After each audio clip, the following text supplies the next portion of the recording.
থোরের এই ইউনিক রেসিপিটা আপনারা আগে কখনো খাননি। হ্যালো বন্ধুরা, সুলতান হেসেলে আপনাদের সবাইকে স্বাগত। আজ আমি ফ্রিজে পড়ে থাকা থোরের একটা রেসিপি আপনাদের সঙ্গে শেয়ার করব। আর এই যে ফ্রিজের মধ্যে ছিল বলে এটা শক্ত হয়ে গেছিলো, তাই আমি একটু ঘষে ঘষে নরম করে নিলাম। তারপর এটাকে আমি খোসাটাকে ছাড়িয়ে নেব। থোরের তো আপনারা অনেক রেসিপি খেয়েছেন, তো এভাবে থোরকে একবার রান্না করে দেখবেন, অসাধারণ লাগে। আর যদি ভালো লাগে তাহলে আমার চ্যানেলটিকে সাবস্ক্রাইব করে আমার পাশে থাকবেন, আর পাশে থাকা বেল বাটনটিকে প্রেস করে দেবেন। আমি ওপরের যে আরেকটা যে খোলস থাকে সেটাকে আমি একটা ছুরির সাহায্যে ছাড়িয়ে নিচ্ছি। দেখুন সুন্দরভাবে আমি খোসাগুলো বের করে নিয়েছি। এবার দুটো সাইডকে একটু কালো কালো হয়ে গেছিলো, সেই দুটো সাইডকে আমি কেটে দিচ্ছি। আর উপরে যে সুতার মতো অংশগুলো ছিল, মোটামুটি সুতাগুলো অংশ ছাড়িয়ে দিচ্ছি। এর ভেতরেও অনেক সুতার মতো অংশ আছে, কিন্তু এটা আমি সেদ্ধ করার পরে ছাড়াবো। আগে আমি এটাকে সেদ্ধ করে নেব, তাই গরম জল বসিয়ে দিয়েছি। তারপর নুন দিয়ে দিলাম, আর সামান্য একটু হলুদ দিয়ে আমি থোরটাকে ভাপিয়ে নেব। এটা 10 মিনিট আমি ভাপাবো, তাহলে থোরটা সুন্দরভাবে নরম হয়ে যাবে। থোরের অনেক রেসিপি আপনারা খেয়েছেন, এইভাবে থোরকে একবার বানিয়ে দেখবেন, দারুণ খেতে লাগে। গরম ভাতে তো অসাধারণ লাগে, আর কোনো তরকারিই লাগবে না। এখানে ঝালের জন্য আমি 4টা কাঁচা লঙ্কা নিয়েছি, আর নিয়ে নিচ্ছি 1 মুঠো নারকেল। আর ভেজে রাখা মুগ ডালকে আমি ধুয়ে নিয়েছি, ধুয়ে জলের মধ্যে রেখেছি। এটাকে আমি পেস্ট করে নেব। মুগ ডালকে মোটামুটি 5 মিনিট ভেজালে নরম হয়ে যায়, যে তুলনায় মুসুর ডাল কিন্তু সময় লাগে। মুসুর ডাল আর ছোলার ডাল তো সারা রাতি সময় লাগে। এখানে 2 চামচ পোস্ত নিয়ে নিয়েছি।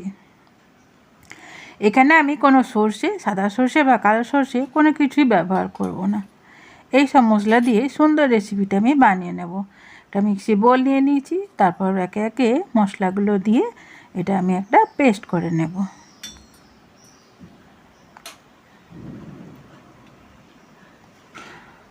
যেসব বন্ধুরা আমার রেসিপিটি দেখছেন তারা প্লিজ একটা লাইক দিয়ে দেবেন।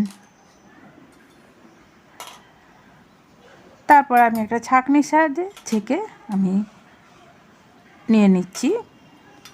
এর মধ্যে সামান্য একটু জল দিয়ে দেবো, দিয়ে এটাকে পেস্ট করব। আর যদি মুগ কলাইটা না ভাজা না থাকে, তাহলে একটু কড়াই দিয়ে গরম করে সঙ্গে সঙ্গে বেটে নিলে একটা পাউডার তৈরি হয়ে যাবে। আর এই যে দেখুন সুন্দরভাবে আমি বেটে নিয়েছি, দেখুন কতটা মিহি হয়েছে। যতটা সম্ভব মিহি করে চেষ্টা করেছি। চলো এরপর মেন প্রসেসে যাই। এদিকে দেখুন কত সুন্দর ভেপে গেছে, দেখুন থোরটা। এরপর এটাকে আমি তুলে নিচ্ছি।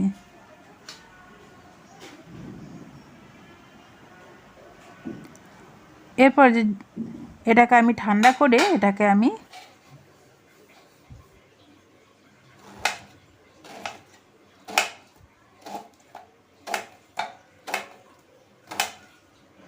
সাহায্যে ছোট্ট ছোট্ট পিস করে কেটে নিচ্ছি।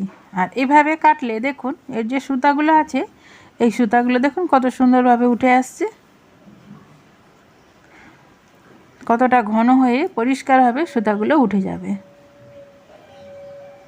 এরকম করে ভাপিয়ে তারপর সুতাগুলো তুলে এভাবে রান্না করলে যে কোনোভাবেই রান্না করা যায়। থোর ঘন্ট এভাবেও রান্না করা যায়, থোর বাটাও রান্না করা যায়। তবে আজ আমি বানাবো থোর বাটা।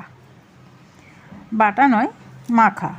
মাখা নয়, চটকানো, যাই বলেন, সবগুলোই কিন্তু এই রেসিপিতে প্রযোজ্য। দেখুন এটাকে ঠান্ডা করে নিয়েছি। এরপর এটাকে আমি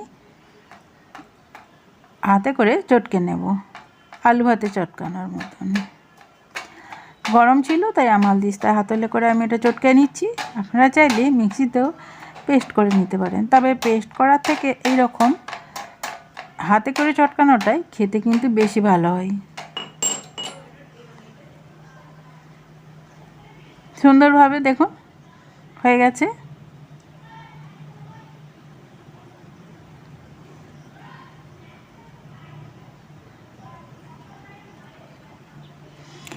আর যদি মনে হয় কিছু লম্বা লম্বা অংশ আছে তাহলে সেটাকে কেটে দেওয়া যেতে পারে, কিংবা কড়াই দিয়ে যখন আমি একে আবার সাঁতলাবো তখন সেটাও নরম হয়ে যাবে। খুব সুন্দরভাবে হাতে করে আমি এটা চটকে নিচ্ছি। ঠিক এই রকম জিনিসটা হবে। দিকে কড়াই গরম করতে দিয়েছিলাম, তাতে আমি তেল দিয়ে দিয়েছি, সর্ষের তেল। এখানে 2 চামচ, মানে 4 চামচে 2 চামচ তেল দিলাম। এখন আমি অল্প তেলে করব, শেষে আমি তার উপরে কাঁচা তেল দেবো। এরপর দিয়ে দিচ্ছি 1 চামচ সর্ষে। সর্ষে থেকে যখন চড়বড় করে ফুটতে শুরু করবে তখন আমি মশলাগুলো দেব। একটা 2টো শুকনো লঙ্কা দিয়ে দিয়েছি। এরপর চটকে রাখা কলার থোরটা দিয়ে দিলাম। তারপর এটাকে 2 মিনিট ভেজে নেব তেলের সাথে। এ থেকে কিন্তু সুন্দর গন্ধ বেরোচ্ছে। এটা এমনিও খাওয়া যেতে পারে ভেজে, আবার মশলা দিয়ে খেলে তো দুর্দ হবে। তারপর এটাকে নেড়ে নেড়ে আমি ভেজে নিলাম।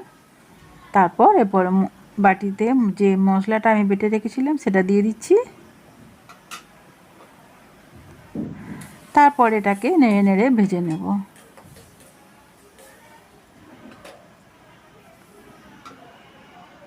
নেড়ে নেড়ে ভাজার পরে নুন হলুদ দিয়ে দিচ্ছি। সরি, হলুদ দেব না, নুন দিলাম আর চিনি দিলাম। নুন আর চিনি দিয়ে দিলাম স্বাদ মতো। তারপর নেড়ে নেড়ে এটাকে ভেজে নেব।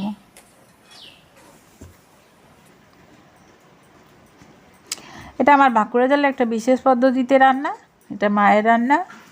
আপনারা চাইলে এইভাবে রান্না করে দেখতে পারেন। আমি এক কথাই বলছি, অসাধারণ হয় খেতে। আর গরম ভাতের সাথে এটা থাকলে আর কোনোই তরকারি লাগবে না।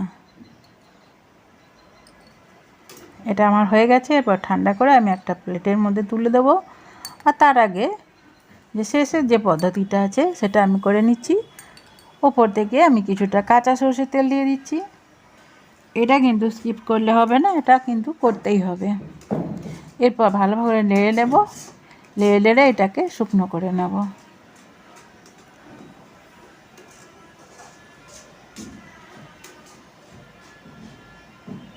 আর এই সময় গ্যাসের আঁচকে কমিয়ে রাখতে হবে। এটা হয়ে গেছে। এটা এবার ঠান্ডা করে আমি বাটিতে তুলে আপনাদেরকে দেখাচ্ছি। দেখুন কত সুন্দর হয়েছে। না সর্ষে, না কালো সর্ষে, না সাদা সর্ষে, তবুও দেখতে যেন সর্ষে বাটার মতনই লাগছে, তাই না? আজ তাহলে এই পর্যন্তই। আবারও হাজির হয়ে যাব অন্য কোনো রেসিপি নিয়ে।